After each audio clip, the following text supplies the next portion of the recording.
पूरे YouTube पे पहली एक ऐसी क्लास होगी जिसमें मात्र 15 मिनट में पूरे सिलेबस को कंप्लीट करने का छाती ठोक के दावा किया जाता है। मात्र इस क्लास को पढ़ने के बाद कहीं और से आपको कुछ भी पढ़ने की आवश्यकता बिल्कुल भी नहीं है। ये क्लास अपने आप में एक कंप्लीट क्लास का काम करेगी।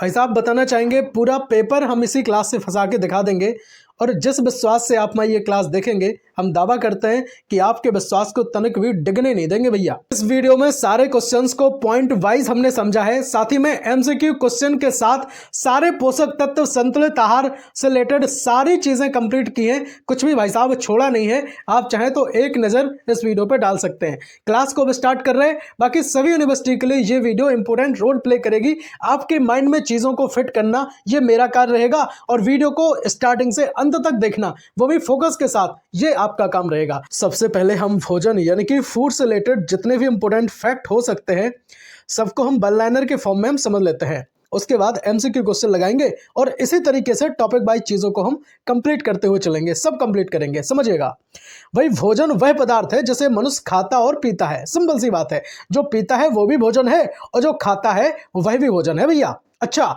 सेकंड फैक्ट हम समझेंगे कि भोजन से शरीर को ऊर्जा मिलती है। तो क्या मिलती है? ऊर्जा यानी कि एनर्जी मिलती है। तीसरा है कि भाई भोजन शरीर के निर्माण और वृद्धि में सहायक होता है। ठीक है, किसमें सहायक होता है? तो आपने कहा सर निर्माण और वृद्धि में सहायक होता है। बात करेंगे चौथे पॉइंट की कि भोजन शरीर को रोगों से बचाता है, यानी कि रोगों से लड़ने की जो क्षमता है वो हमें कौन देता है? तो आपने कहा सर भोजन देता है। समझिएगा। अच्छा, भोजन के बिना जो है वो जीवन क्या संभव है? तो आपने कहा सर भोजन के बिना जीवन की कल्पना करना भी संभव नहीं है। एक लाइन में हमने संपूर्ण सार को लिखा है कि भाई भोजन जीवन को बनाए रखने वाला आवश्यक पदार्थ है। तो अगर आपको स्वस्थ जीवन चाहिए तो आप भोजन करें, लेकिन ध्यान रखें कौन सा भोजन करना है? संतुलित आहार, यानी कि पोषक तत्वों से युक्त आपको भोजन करना है। चलिए अब भोजन के कार्य को 3 फैक्ट के रूप में जरा समझ लेते हैं। पहला तो है ऊर्जा प्रदान करना, दूसरा शरीर निर्माण करना और तीसरा है रोग प्रतिरोधक क्षमता बढ़ाना। ठीक है, तो ये सिंपल सी 3 चीजें भोजन के माध्यम से होती हैं। अब जरा एमसीक्यू हम यहाँ पे समझ लेते हैं, उसके बाद नेक्स्ट टॉपिक डिस्कस करेंगे। पहला क्वेश्चन रहेगा कि भोजन का मुख्य उद्देश्य क्या होता है? केवल स्वाद लेना, या फिर शरीर को पोषण देना, या फिर मनोरंजन करना, या फिर समय बिताना? भाई साहब भोजन का मुख्य उद्देश्य होता है शरीर को पोषण देना, है ना। ऑप्शन नंबर 20 क्वेश्चन का राइट आंसर हो जाएगा। बात करेंगे दूसरे प्रश्न की, भोजन का संबंध किससे है? बताओ, केवल पेट से है, केवल स्वाद से है, जीवन से, या फिर मनोरंजन से है? मैंने आपको बताया था पहले कि भोजन का जो संबंध है, पहली चीज तो जो होती है कि भोजन हमें ऊर्जा देता है ना। दूसरा शरीर के निर्माण में सहायता करता है। किसमें सहायता करता है? शरीर के निर्माण में। और तीसरा जो होता है भाई साहब, ये क्या करता है? रोगों से लड़ने में क्षमताएं हमें देता है ना। रोगों से लड़ने की क्षमता प्रदान करता है, शक्ति हमें देता है भैया। अच्छा, तो ऑप्शन नंबर सी इस क्वेश्चन का राइट आंसर हो जाएगा। भोजन का जो संबंध है वो किससे है? तो आपने कहा सर जीवन से हो जाएगा। अब संतुलित आहार को हम जरा अच्छे से वन लाइनर के फॉर्म में समझ लेते हैं, उसके बाद इंपॉर्टेंट क्वेश्चन हम इसके डिस्कस करेंगे। परेशान ना होना, एग्जाम में अपनी ही वीडियो से आपको क्वेश्चन देखने को मिलेंगे। विश्वास रखना अपने इस भाई पर बस। समझो पहले संतुलित आहार क्या है।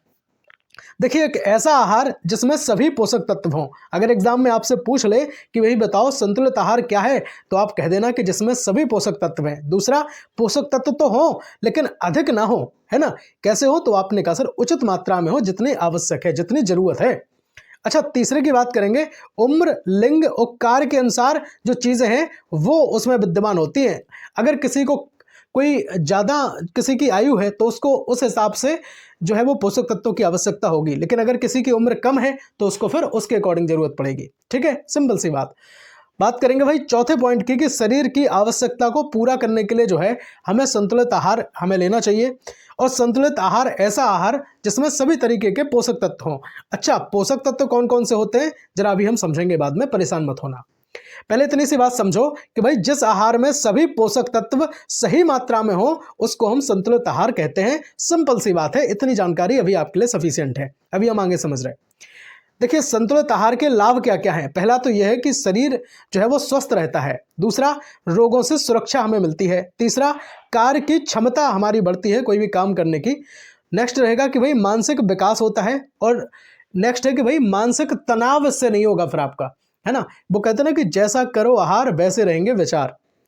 एमसीक्यू क्वेश्चन के माध्यम से हम चीजें डिस्कस करते हैं तो बात करेंगे तीसरे प्रश्न की। इस वीडियो का तीसरा एमसीक्यू है कि भाई संतुलित आहार में क्या आवश्यक है। तो आपने कहा सर केवल कार्बोहाइड्रेट आवश्यक है, केवल प्रोटीन आवश्यक है, या फिर सभी पोषक तत्व आवश्यक हैं, या फिर अधिक भोजन आवश्यक है। भाई साहब जितने भी पोषक तत्व हैं, चाहे कार्बोहाइड्रेट हो, वसा हो, प्रोटीन हो, खनिज लवण हो, है ना, जल हो, विटामिन हो, सब कुछ आवश्यक है। किसमें? तो आपने कहा संतुलित आहार में।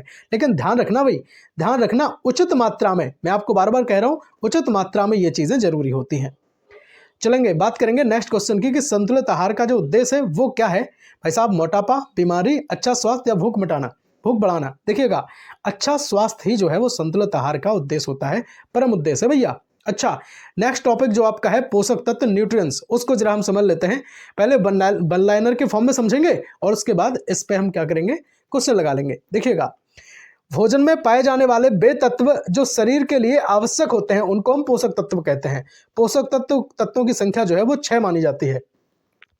पहला तो रहेगा आपका कार्बोहाइड्रेट। इन सब के बारे में पढ़ रहे हैं हम, कार्बोहाइड्रेट, प्रोटीन, वसा सब कुछ पढ़ेंगे, परेशान मत होना, बस अच्छे से वीडियो देखते चले जाओ यार। सर्दी पड़ रही, आराम से रजाई में कंबल में घुसे घुसे वीडियो देख लो, है ना, शांति के साथ। तो दूसरा रहेगा आपका प्रोटीन, तीसरा है आपका वसा, चौथा है विटामिन, पांचवा खनिज लवण और छठवां जो हो जाएगा वो है आपका जल। ध्यान रखना जल भी पोषक तत्वों में आता है, सिंपल सी बात है। इस वीडियो को अगर आपने कंप्लीट वॉच कर लिया तो मुझे लगता है कि एक भी क्वेश्चन एग्जाम में बाहर नहीं होगा, क्योंकि ये तो को सर्कुलर आपका सब्जेक्ट होता है, इसमें केवल पास आपका होना रहता है। तो भाई साहब जिम्मेदारी देता हूं कि बैक नहीं लगेगी, ठीक है। बस जिस बच्चे ने वीडियो को कंप्लीट वॉच कर लिया। और एक और सिंपल सी बात बताएं, अगर कोई ऐसा बच्चा है जो कहता है कि मुझे थोड़ा और पढ़ना है, तो भाई साहब बताना चाहेंगे इस वीडियो के डिस्क्रिप्शन में आपको 3 क्लासें फूड न्यूट्रिशन हाइजीन की और मिल जाएंगी। सिंपल सी बात है। उसमें मैंने एक वीडियो में मैंने 75 एमसीक्यू क्वेश्चन कराए थे और एक वीडियो में मैंने एमसीक्यू 105 कराए थे, ठीक है। बहुत तगड़े और बेहतरीन स्पष्टीकरण एक्सप्लेनेशन के साथ मैंने चीज़ों को उसमें भी डिस्कस किया था। वो भी अपने आप में एक संपूर्ण क्लास थी और एक वीडियो में मैं महामैराथन क्लास की मैं बना चुका हूं। तो 3 वीडियो अगर आप चाहें तो वो भी देख सकते हैं, लिंक डिस्क्रिप्शन बॉक्स में आपको मिल जाएगी। चलिए अब समझ लेते हैं कार्बोहाइड्रेट के बारे में और उसके सबसे पहले समझेंगे कि कार्य क्या है। अब यहां से आपका काम जो है अब ज्यादा बढ़ गया है, क्योंकि पोषक तत्वों को जो है हमें पढ़ना है तो जरा फोकस हमें बनाना पड़ेगा, समझिएगा। देखिएगा कार्य जो होते हैं, एक तो है कि शरीर को ऊर्जा देने का काम करता है कार्बोहाइड्रेट, सिंपल सी बात। लेकिन याद रखना, आप कहेंगे कि सर कार्बोहाइड्रेट भी ऊर्जा देता है, वसा भी ऊर्जा देता है, लेकिन समझो कि भाई डिफरेंस ये है कि कार्बोहाइड्रेट आपको इंस्टेंट एनर्जी देता है। क्या देता है? इंस्टेंट एनर्जी, यानी कि तुरंत जो ऊर्जा देने का काम करता है। वसा लॉन्ग टाइम पीरियड के लिए ऊर्जा देता है, ठीक है। तो भाई कार्य में क्या क्या है? तो भाई शरीर को ऊर्जा देने का काम कार्बोहाइड्रेट करता है। दूसरा सबसे सस्ता जो है वो ऊर्जा का स्रोत होता है कार्बोहाइड्रेट। अच्छा स्रोत देख लेते हैं, क्या स्रोत है, किसमें जो है वो कार्बोहाइड्रेट की मात्रा पाई जाती है। तो चावल में, गेहूं में, आलू में और शक्कर में। बताओ इन सब में जो है वो मात्रा पाई जाती है किसकी? तो आपने कहा सर कार्बोहाइड्रेट की। अच्छा अब जरा कार्बोहाइड्रेट की कमी से बीमारी कौन सी हो सकती है उनको हम जरा देखते हैं। पहला तो है कमजोरी, जब आप भोजन नहीं करेंगे तो भाई साहब कमजोर तो वैसे हो जाएंगे, और थकान, तो ये दोनों चीजें तो हो गई एक से। अब एक और बात समझो, एक बीमारी का आपने नाम सुना होगा भाई साहब, बड़ी फेमस बीमारी है जो आजकल घर घर में व्याप्त है, उसका नाम है भाई मधुमेह। तो शुगर की जो दिक्कत है किसी को हो जाए तो कार्बोहाइड्रेट युक्त जो है भोजन लेने से उसको मना किया जाता है, ठीक है। सिंपल सी बात है। अगर किसी को मधुमेह के बारे में थोड़ी सी इन्फॉर्मेशन है तो एक बार आप चाहें तो कमेंट में लिख सकते हैं भैया, है ना। अच्छा वीडियो को लाइक नहीं किया है तो ईमानदारी के साथ आप लाइक कर दें। विश्वास रखना अपने इस भाई पर, सारे पोषक तत्वों को इस वीडियो में निचोड़ के रख दूंगा, ठीक है। और भाई महामैराथन वन शॉट के माध्यम से अगर क्वेश्चन अगर आप लगाना चाहते हैं तो भाई साहब लिंक डिस्क्रिप्शन में है, आराम से लगा लीजिए, ठीक है। प्लेलिस्ट आप विजिट कर सकते हैं। चलेंगे एमसीक्यू क्वेश्चन समझ लेते हैं कार्बोहाइड्रेट से रिलेटेड कि भाई शरीर की मुख्य ऊर्जा का स्रोत कौन है। तो आपने कहा सर भाई साहब ये कौन है? कार्बोहाइड्रेट हो जाएगा। अच्छा वसा भी ऊर्जा देता है, मैंने आपको बताई ये बात, वसा ऊर्जा देता है, लेकिन ये लॉन्ग टाइम पीरियड के लिए एनर्जी देता है। किसके लिए देता है? लॉन्ग टाइम, लंबे समय के लिए। और कार्बोहाइड्रेट तो भाई साहब ये इंस्टेंट एनर्जी देने का काम करता है, यानी कि तुरंत ऊर्जा ये दे देता है, ठीक है। आपने ग्लूकोज का जो है वो ऐड खूब देखा होगा टीवी में, जिससे तुरंत ऊर्जा मिलती है। बताओ किसी ने देखा कि नहीं देखा? चलेंगे भाई प्रोटीन से रिलेटेड जो है सबसे पहले हम फैक्ट समझ लेते हैं और उसके बाद क्वेश्चन लगाएंगे। पहला कार्य देख लो, तो शरीर निर्माण का जो कार्य है वो प्रोटीन का होता है ना। ऊतकों की मरम्मत करने का काम किसका है? तो आपने कहा सर प्रोटीन का है। भाई साहब ये ना समझना, इन क्वेश्चन को हल्के में मत लेना, यहीं से क्वेश्चन एग्जाम में आपको देखने को मिलेगा। उसमें पूछ लेगा कि बताओ निम्न में से कौन पोषक तत्व हैं जो शरीर के निर्माण और ऊतकों की मरम्मत में सहायक होते हैं। आपको 4 ऑप्शन दे देगा। पहला दे देगा भाई वसा, दूसरा दे देगा विटामिन, है ना, और तीसरा दे देगा कार्बोहाइड्रेट, और चौथा दे देगा प्रोटीन। तो वहां पे आपको पहचानना पड़ेगा कि इसका राइट आंसर होगा सर प्रोटीन, है ना। प्रोटीन क्या करता है, शरीर निर्माण में और ऊतकों की मरम्मत में सहायता करता है, वृद्धि में भी ये सहायक होता है। कौन? तो आपने कहा सर प्रोटीन, है ना। अच्छा, स्रोत जरा देखें अगर हम, तो दालें हैं, दूध है, अंडा है, मांस है, तो ये सब क्या है भाई साहब, अच्छे स्रोत होते हैं। इनकी कमी से कौन सा रोग हो सकता है? तो पहला तो यही है कि वृद्धि रुक सकती है। दूसरा क्वासरकोर रोग, है ना। एक रोग और होता है जिसका नाम है सर मेरेस्मस। क्या है? मेरेस्मस। तो क्वासरकोर और मेरेस्मस दो जो रोग है वो प्रोटीन की कमी से होने वाले रोग हो जाएंगे। सिंपल। प्रोटीन के जो एमसीक्यू क्वेश्चन है वो डिस्कस करते हैं। तो भाई बताओ कि क्वासरकोर जो रोग है किस पोषक तत्व की कमी से होता है? तो भाई साहब प्रोटीन की कमी से होता है, ये हमने पढ़ा है ना। शरीर के निर्माण में, ऊतकों की मरम्मत में और वृद्धि में सहायक होते हैं। कौन? तो आपने कहा सर ये प्रोटीन होते हैं। सिंपल सी बात है। क्वासरकोर और मेरेस्मस नामक दो बीमारी जो है वो प्रोटीन की कमी से होने वाली बीमारी है। मधुमेह जो रोग है वो अगर किसी व्यक्ति को हो जाए तो भाई साहब कार्बोहाइड्रेट युक्त भोजन देने से उसको मना किया जाता है। अब वसा को जरा हम समझ लेते हैं, यानी कि फैट, जिसकी हम बात कर रहे थे कि भाई साहब कार्बोहाइड्रेट तो है इंस्टेंट एनर्जी का स्रोत, लेकिन वसा लंबे समय के लिए ऊर्जा देता है भैया। अच्छा, ये ऊर्जा संग्रह का कार्य करता है ना। अगर एग्जाम में पूछ ले आपसे कि बताओ ऊर्जा संग्रह का कार्य कौन करता है, तो आपने कहा सर ये वसा करता है। शरीर को गर्मी देने का काम, तो आपने कहा सर ये भी वसा का ही है ना। अंगों की रक्षा कौन करता है? तो आपने कहा सर ये भी वसा का काम हो जाएगा।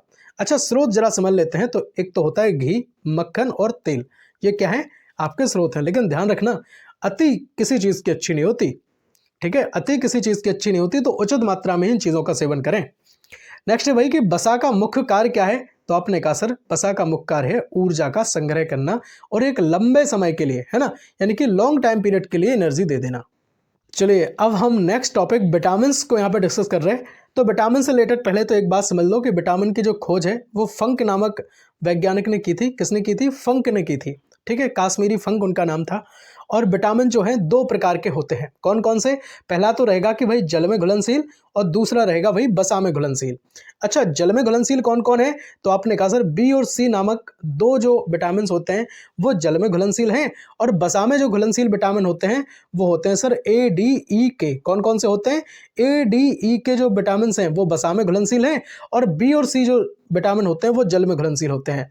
खोज किसने की? तो आपने कहा सर काश्मीरी फंक ने खोज की। कितने प्रकार के होते हैं? तो आपने कहा सर दो प्रकार के होते हैं। सिंपल सी बात है। अब सबसे पहले हम एक बात और समझ लेते हैं कि विटामिन ए का जो नाम है, रासायनिक नाम, वो है रेटिनॉल। क्या है? रेटिनॉल इसका रासायनिक नाम है। और सिंपल सी बात और बताएं, विटामिन ए की कमी से कौन सी बीमारी आपको हो सकती है? तो वो हो सकती है सर रतौंधी। क्या हो सकती है? रतौंधी नामक जो बीमारी है वो आपको हो सकती है। और इसका स्रोत, अच्छा स्रोत क्या है विटामिन ए का? तो आपने कहा सर गाजर इसका अच्छा स्रोत होती है। क्या होती है? गाजर आपका अच्छा स्रोत है। सिंपल सी बात है। दूसरे की बात करेंगे विटामिन बी। विटामिन बी की कमी से आपको नसों से संबंधी दिक्कत हो सकती है ना। विटामिन बी का जो रासायनिक नाम है वो है थायमीन। क्या नाम है? थायमीन इसका नाम हो जाएगा। और भाई विटामिन सी की ऐसी बात करें अगर, तो विटामिन सी का जो नाम है वो है एस कार्बिक अम्ल। क्या है? एस कार्बिक अम्ल जो है विटामिन सी का रासायनिक नाम हो जाएगा। और साथ ही में मसूड़ों से संबंधी दिक्कत इससे होती है। रोग प्रतिरोधक क्षमता कम हो जाती है विटामिन सी की कमी से। बाकी स्रोत की अगर बात करें विटामिन सी के, तो ये होते हैं खट्टे फल वगैरह, है ना। नेक्स्ट बात करेंगे विटामिन डी की। तो विटामिन डी जो है हमें सूर्य की रोशनी से हमें मिलती है, और कैल्सीफेरोड इसका नाम होता है। क्या नाम होता है? कैल्सीफेरोड विटामिन डी का नाम होता है।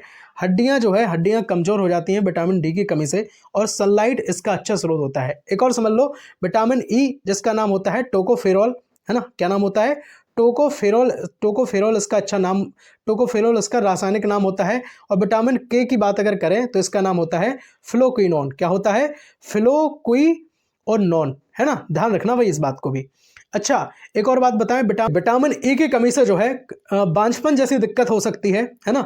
और बाकी विटामिन के की अगर बात करें तो भाई साहब खून का थक्का बनाने में प्रॉब्लम आती है, जिनको क्या होता है? विटामिन के से संबंधी प्रॉब्लम है। अच्छा, अब एक और बात समझो, एमसीक्यू जरा हम यहाँ पे समझ लेते हैं विटामिन के, कि भाई रतौंधी रोग जो है किस विटामिन की कमी से होता है? तो आपने कहा सर विटामिन ए की कमी से होता है ना। रेटिनॉल इसका नाम है। सिंपल सी बात है। चलिएगा, खनिज लवण। अब नेक्स्ट जो पोषक तत्व है आपका खनिज लवण यानी कि मिनरल्स, इनको जरा हम समझ लेते हैं। तो भाई प्रमुख जो खनिज हैं, एक बात करेंगे आयरन है, दूसरा कैल्शियम है, तीसरा आयोडीन है। तो भाई आयरन की जो कमी से दिक्कत होती है भाई, रक्त अल्पता आपको हो सकती है, एनीमिया संबंधी बीमारी हो सकती है। और आयरन का अच्छा स्रोत कौन है? तो आपने कहा सर आयरन का अच्छा स्रोत तो सर पालक ही है। क्या है? पालक हो जाएगा। अच्छा, कैल्शियम की बात करें तो हड्डियों से संबंधित दिक्कत हो सकती है ना, हड्डी कमजोर होती है तो उसको अगर एक बात बताओ, कैल्शियम कहाँ मिलता है सबसे बढ़िया? तो आपने कहा सर चूना में भी मिलता है, लेकिन चूना थोड़ी ना हम ज़्यादा मात्रा में खा सकते हैं। तो संपूर्ण आहार जिसका नाम है भाई साहब, उसको कहते हैं सर दूध। क्या कहते हैं? दूध कहते हैं। तो दूध पीजिए आप ज़्यादा से ज़्यादा। चलेंगे भाई। और आयोडीन की कमी से होने वाला जो रोग है तो वो है भाई थायराइड, है ना। तो आप जो है नमक में हम इनका यूज़ करते हैं।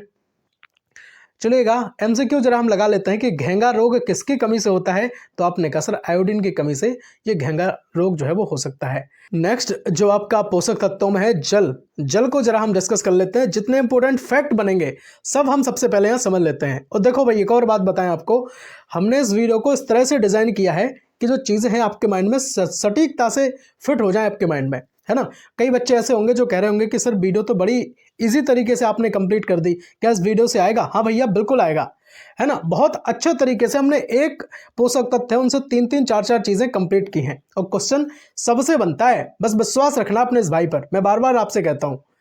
समझो तो भाई कि भाई पाचन में सहायक होता है जल, पाचन में, पाचन क्रिया में जल है जो है वो बहुत ज़्यादा सहायक है ना। आपके डाइजेशन सिस्टम में तापमान, शरीर के तापमान को नियंत्रित करने में जल सहायक है। और तीसरा है अपशिष्ट पदार्थ बाहर निकालने में भी ये मदद करता है। कौन? तो आपने कहा सर जल। समझिएगा, शरीर में जल का मुख्य कार्य क्या है? क्वेश्चन आपका ऐसा बनेगा एग्जाम में कि शरीर में जल का मुख्य कार्य क्या है? ऊर्जा देना, तापमान नियंत्रण, रक्त बनाना या हड्डी बनाना। तो आपको अगर पता होगा तो आप तुरंत बता देंगे कि सर तापमान नियंत्रण में ये सहायक होता है। साथ ही में ये क्या करता है? तो आपने कहा सर ये पाचन क्रिया में भी सहायक है और अवशिष्ट पदार्थ निकालने में भी ये सहायक होता है। भाई साहब महामैराथन के साथ इस वीडियो को हमने कंप्लीट किया है। साथ ही में हम आपको बताना चाहेंगे कि ये छोटी सी मैराथन, इसको हम मिनी मैराथन कहेंगे, लेकिन ये मिनी मैराथन कई बड़े बड़ों के कान काटने में सहायक है। ठीक है, जो लोग पेड कोर्सेज बेचते हैं भाई साहब, मैं आपको बताता हूँ, फ्री में क्लास देता हूँ आपको पूरी यूट्यूब पे। सबसे दमदार सुरदार कंटेंट देने का छाती ठोक के जो हम दावा करते हैं, अपने कंटेंट में हम दम रखते हैं भैया, है ना। जो पेड बेचते हैं भाई हम आपको फ्री में देते हैं, जो पेड में नहीं दे पाएंगे हम आपको फ्री में दे देंगे वो चीज़, है ना। जिन बच्चों ने हमसे पहले पढ़ा होगा तो उनको इस बात का अंदाजा भी होगा कि भाई हम कैसा पढ़ाते हैं, किस तरह से आपके लिए चीज़ें जो है हम बनाते हैं, कंटेंट हम कैसा बनाते हैं भैया। अच्छा, महामैराथन जो है ये क्लास भी आपकी रहेगी